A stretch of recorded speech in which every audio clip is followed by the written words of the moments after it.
মনটা জুড়িয়ে গেল। আমার মতো কে চা পাগল আছো? কে চা পাগল আছো? কে না, কে চা পাগল আছো কমেন্ট করে জানিও, ঠিক আছে? আমার তো সকালে চা না হলে একদমই চলে না। আমি তোমাদের সব সময় বলে থাকি চা মাই ফেভারিট, তাও আবার দুধ চা, যেটা শরীরের পক্ষে একদমই ক্ষতিকারক। তো গুড মর্নিং বন্ধুরা, কেমন আছো সবাই? আশা করি ভালো আছো, আর আমি খুব ভালো আছি। অঞ্জলি ব্লগে স্বাগত জানিয়ে আজকে আরও একটি নতুন ভিডিও নিয়ে আসলাম তোমাদের সামনে। আশা করি তোমাদের ভালো লাগবে। তো এখন বাজে কটা জানো? এখন বাজে প্রায় 9:30। এখন থেকে ব্লগটা শুরু করছি। এদিকে রান্নাবান্না হয়ে গেছে। হাজব্যান্ডকে মাছ ভেজে দিয়েছিলাম, লাইলন টিকা মাছ এনেছিল। ও খাওয়ার সময় ছিল না, তাই বললাম খেয়ে যাও, অনেক দূর কাজে যাচ্ছ, খাওয়া হবে কি না। ও আবার বাইরের জিনিস একদমই খেতে পছন্দ করে না, তাছাড়াও মানে সহ্য হয় না, গ্যাস হয়ে যায়। যে কারণে যে মাছ ভেজে দিয়েছি, গরম গরম ভাত করে দিলাম, তাই খেয়ে ও বেরিয়ে গেল। আর আমার এদিকে রান্না হয়ে গেছে। তো আজকে করেছি লাইলন টিকা মাছ কচু দিয়ে। কচুটা এনেছিল আমাদের, খুব সুন্দর কচু, দারুণ কচু। অনেকেই তোমরা কচু খেতে ভালোবাসো, আমি কিন্তু একদমই পছন্দ করি না, কিন্তু আমার হাজব্যান্ড বেছে বেছে ভালো দেখেই নিয়ে আসে। গলা একদমই চুলকায় না, কিন্তু আমার খেলে পরে যেগুলো চুলকায় না সেগুলো খেলেও আমার কুকুর করে, মানে এরকম একটা ব্যাপার। কথা আছে না যে বেশি মিথ্যে কথা বলে তার বেশি গলা চুলকায় কচু খেলে, এগুলো নাকি বলে। আমার মাও তাই বলতো যে তুই মিথ্যা কথা বলিস, তার জন্য তোর গলা চুলকায়।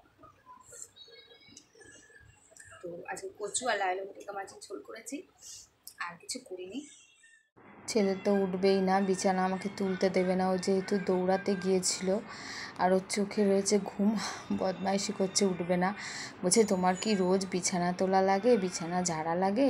হ্যাঁ, আমি গরমে বাসছি না, আমি ঘুমোতে পারছি না, আমাকে একটু শুতে দাও। তো ও মোটেই যাবে না, ওকে বকাবকি করে তুললাম। এবার বিছানাটাকে আমি গুছিয়ে নেব। বাসি বিছানা যদি এরকম পড়ে থাকে তাহলে কারোরই ভালো লাগে না দেখতে।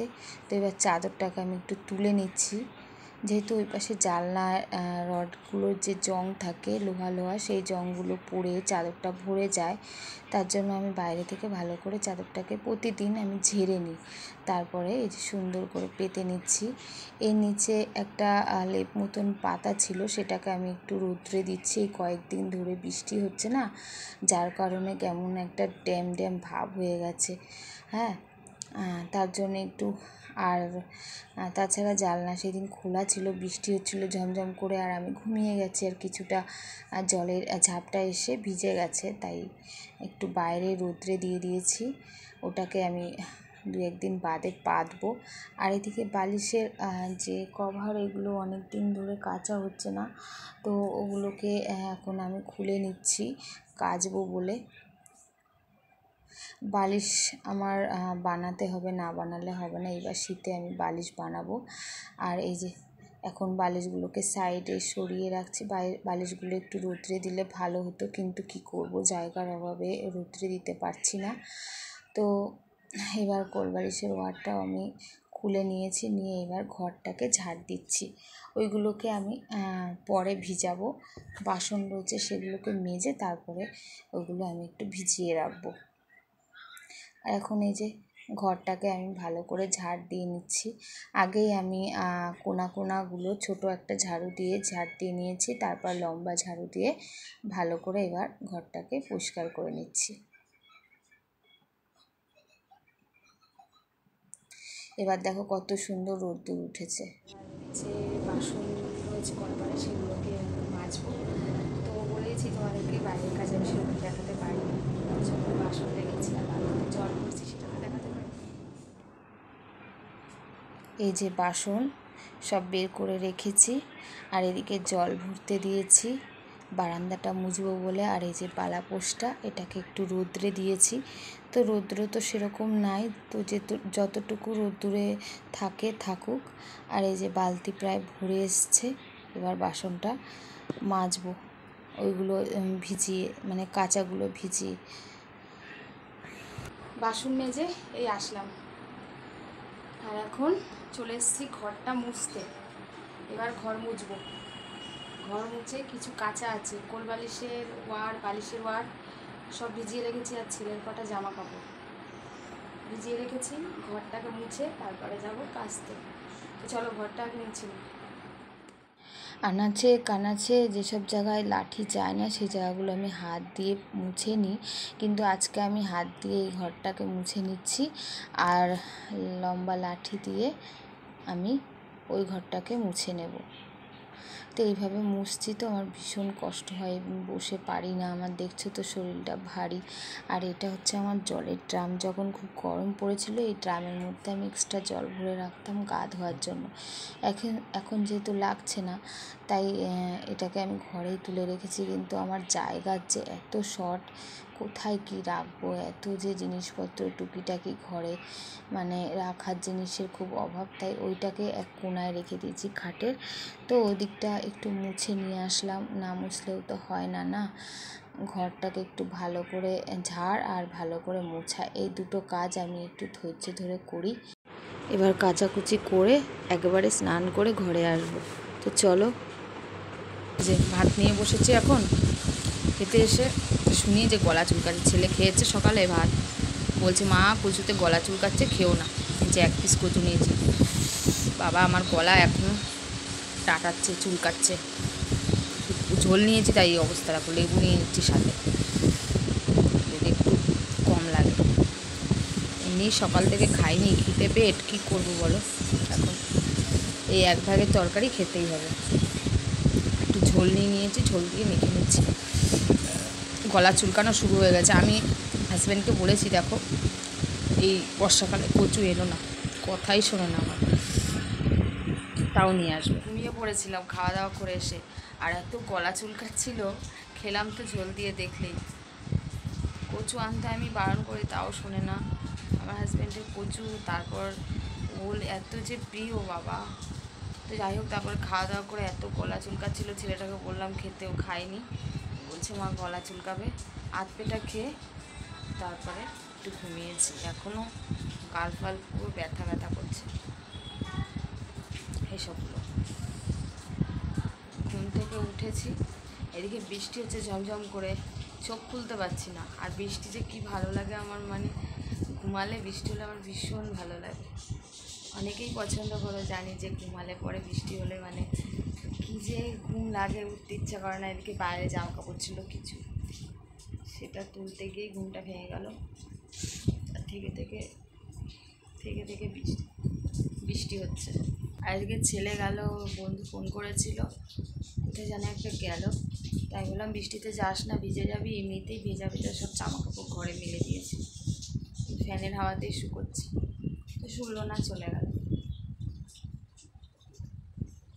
ভাবলাম একটু রাস্তার দিকে যাব, কী করে যাব, বৃষ্টি হচ্ছে। একটু আগে ঝমঝম করে বৃষ্টি হয়ে গেল, রে বাবা কি বৃষ্টি হয়ে গেল। আর এই যে হাজব্যান্ড এসছে, তার জামা কাপড়ে কিছু মেলে দিয়েছি, ও এসে খাওয়া দাওয়া করে ঘুমাচ্ছে। সন্ধেবেলায় এখন চা করব, তো ছেলে নিয়ে আসলো দুধ, চা পাতা আর নিমকি। এখন বসাবো চা। দেখো 1 হাতে দিয়েছে আমাকে, আমি কি ধরতে পারি। আর এদিকে এই যে চা বসিয়ে দিয়েছি, আর কিছুটা দুধ আমি আলাদা জাল দিচ্ছি, যেহেতু রাত্রে খেতে লাগবে, তার কারণে। ছেলের বাবা তো ভাত খেতে পারেনি, ও হয়তো দুধ দিয়ে ভাত খেতে পারে। আর আমি চা করে নিচ্ছি। আর এই যে চা এখন হয়ে গেছে, নিমকিটা ঢেলে নিয়েছি কিছুটা, যে মেপে দিচ্ছি, কারণ আমার ছেলে যদি একটু কম হয়ে যায় বলবে তুমি বেশি নিয়েছো, আমাকে কম দিয়েছো, এরকম একটা ব্যাপার। তার জন্য সমান সমান করে মেপে নিচ্ছি, ওকে বেশি দেবো না। আর একটুখানি যা এক্সট্রা রয়েছে ওটা সরিয়ে রাখলাম, পরে খাবো, আমি খেয়ে নেবো, ওকে বেশি দেবো না।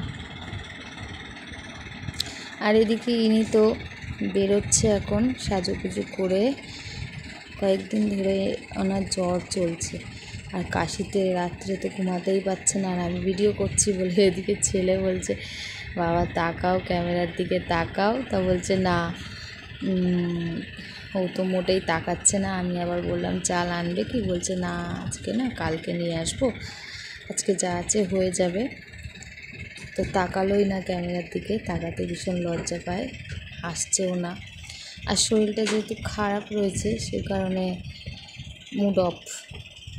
তারপর আমি কি করব তা ভাবছি যে নিমকিটা তো খেয়েছিলাম, অর্ধেকটা রয়েছে কিছুটা, তো এই যে কৌটাতে এবার ঢেলে রাখলাম। বাইরে থাকলে ঠান্ডা হয়ে যাবে, মানে নরম হয়ে যাবে আর কি। তারপর আমি একটু মাথায় তেল দিয়ে চুলগুলো একটু আঁচড়ে নিচ্ছি। অনেক দিন হলো মাথায় ঘষার পরে তেল দেওয়া হয়নি, কালকে যেহেতু মাথা ঘষবো তাই একটু তেল দিয়ে আঁচড়ে নিলাম। আর তারপর এই যে চলে আসলাম খাওয়া দাওয়ার টেবিলে, যে ভাত বেড়ে নিয়েছি। আর এই যে সেই অভিশপ্ত কচু, কেউ খায়নি দেখো, সব ধরা রয়েছে। তো আমি একটা মাছের মাথা নিয়ে নেব আর একটু ঝোল নিয়ে তারপরে এই দুপুরের মতো এরকম করেই খাবো। একটু লেবুর রসও দিয়ে নেবো, তাহলে আমার আর গলাটা চুলকাবে না, একটু টক টক লাগবে, সেক্ষেত্রে আমার খাওয়াটা বেশ ভালো হবে। যে একটু লেবুর রস নিয়ে নিচ্ছি। আর ছেলেকে বললাম খাওয়ার কথা, ও বলছে না আমি পরে খাবো। তো আমার খাওয়া দাওয়ার পর্ব শেষ, এখন ছেলে খাবে আর ওর বাবা। তো ছেলের বাবা এখনও বাড়ি আসেনি, প্রায় এখন 11টা বাজতে যায়, 11টার পরে হয়তো আসবে। ওরা দুজন খাওয়া দাওয়া করবে। আমি খেয়ে নিলাম কি, আমি তো দুপুরে ঠিক করে খাইনি, খিদে পেয়েছিল। আমি দুধ দিয়ে আর লেবু দিয়ে আর এই যে মাছের ঝোল তাই দিয়ে খেয়ে নিলাম। এখন গিয়ে আমি একটু শোবো, ওরা আসলে ওদেরকে খেতে দেবো। তো চলো বন্ধুরা, আজকের ভিডিওটা সারাদিন শুধু কচু কচু করেই গেল। তো চলো আজকের ভিডিওটা এই পর্যন্ত শেষ করছি। গুড নাইট, ভালো থেকো, সুস্থ থেকো সবাই। আবার দেখা হবে পরে নেক্সট ব্লগে। আজকের মতো টাটা, না গুড নাইট। আর ওদিকে ছেলে বসে বসে গেম খেলছে, বললো রাত জেগে পড়বে। তো পরে কিনা দেখি, পরের ব্লগে বলবো যে কটা পর্যন্ত পড়েছে। ঠিক আছে, চলো গুড নাইট, টাটা।